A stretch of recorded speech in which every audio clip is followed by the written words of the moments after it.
Hi, and thank you for tuning into the weekly review right now. So in part 1, you have been introduced of what Malaysia Niaga Airports or ERAMAN all about. Now on this second part, ERAMAN Head of Merchandising Core Products Elina Jamaluddin shares the company aspirations and goals with us and how you can fly in style. At the moment now, we can see the potential is in perfume cosmetics. Yeah, really, because for perfume cosmetics category, the products are differentiated a bit. Okay, in that sense that there are some how shall I say? There's some products that are not available downtown. So people from downtown, they come and buy at the airport. Okay, for example, like we have the miniatures which are not available downtown. Yeah, so but for the single products, we have it. You know, it's the same. Yeah, but for It's the package that they don't have. Yes, they don't have. And then with that, it's a savings of 15% about that. You know, with the miniatures. Yeah. Yeah, I can show you afterwards. You know, some of the items. Okay. Yeah. So moving on to our next question, since the inception of ERAMAN has been experiencing rapid growth. I mean, perfume are doing well. What type of other segments that are currently contributed to the whole revenue? Okay. The other category that we find interesting is confectionery. Yeah. Confectionery. The fact that people are more aware of brands. You know, like last time it used to be the mass brands. You know, like we have the Ferreros and then the Kit Kats. But right now, I think consumers are beginning to be more alert, you know, because they see all these brands, you know, they travel. So when they travel, they see these brands. So, you know, we promote them. And for us also, it's important that we also promote our local products. So we have, in fact, have chocolates with fillings. You know, like the durians, like the mangoes, you know, like the strawberry. Maybe you can show me later. Yes, I will. Yes, I will. So that's pretty interesting because the tourists love them. So we have a segment of local products that we promote besides the high end products. You know.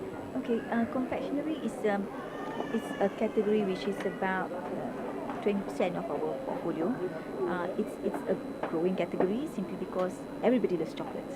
Yeah, right from the adults till even the children. So that category is in itself explains the why people look for these chocolates. And at ERAMAN we carry a broad range of brands. Yeah, from the locals to the imported ones.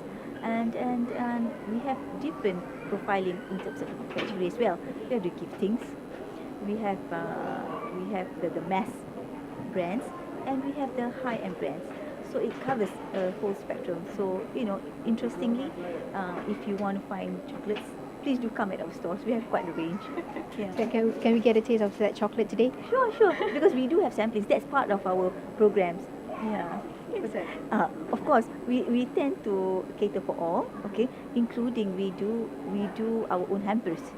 Yeah, we have hampers, but I think our staff are brilliant because they do themselves the bouquet, so the chocolate bouquets. Yeah, so that they can give as giftings, they can give as hantarans. Talk about more on ERAMAN. Do you have any projects on the pipeline with or other collaborations with other airports outside of Malaysia? At the moment, I think all our resources are basically channeled towards the KLIA2 project. And in the pipeline is the Penang Airport, which is still under renovation.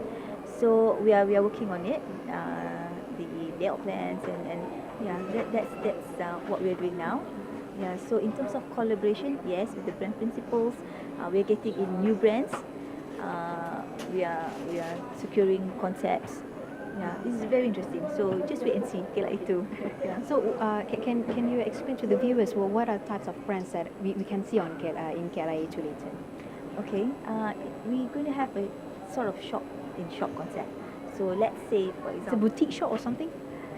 It can be, but we are still toying with the idea. But we want to be different.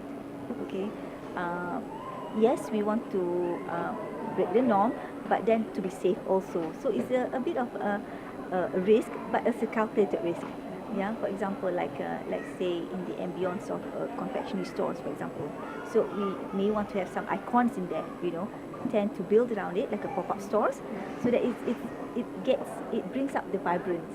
It brings What type of icons then? You tend to say like, or maybe you want to take artists to actually be the ambassadors of your products.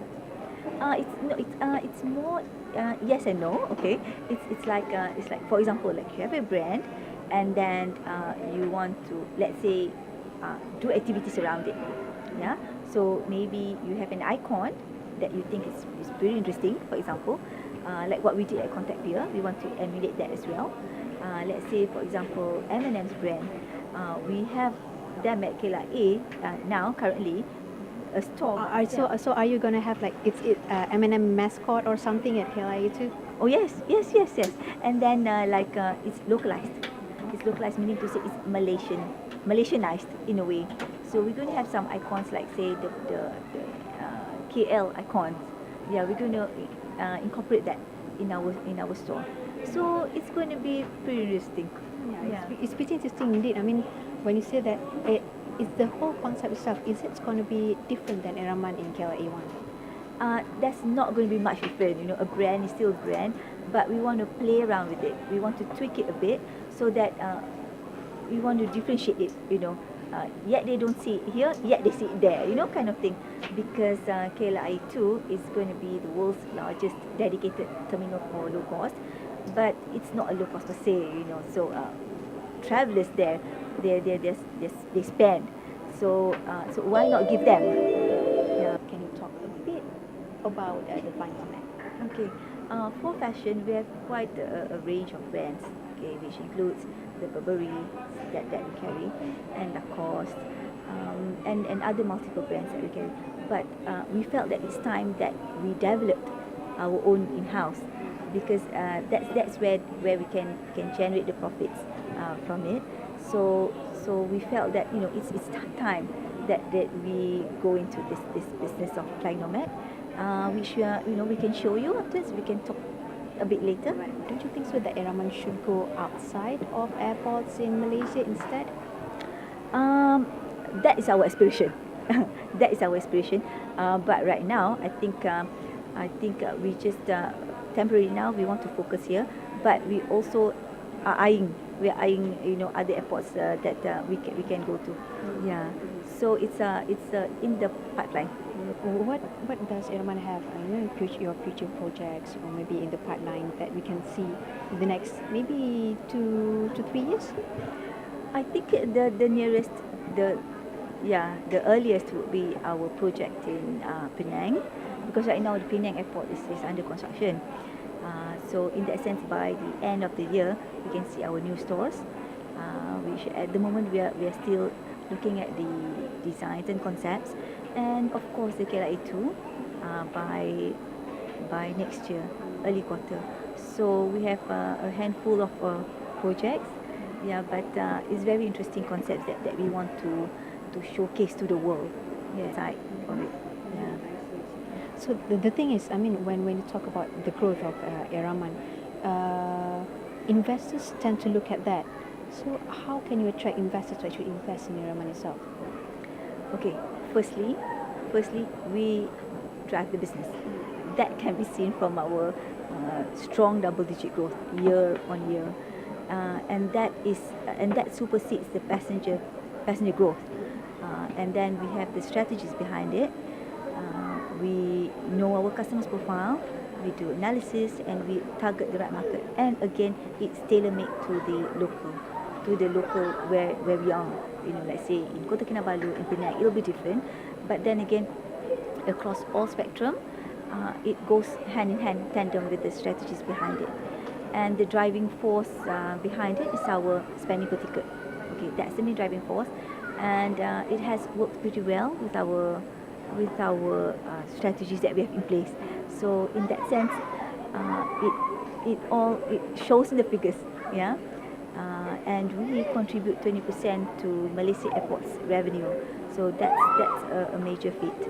So in terms of non-aeronautical revenue, we contribute quite a major portion of it. Yes.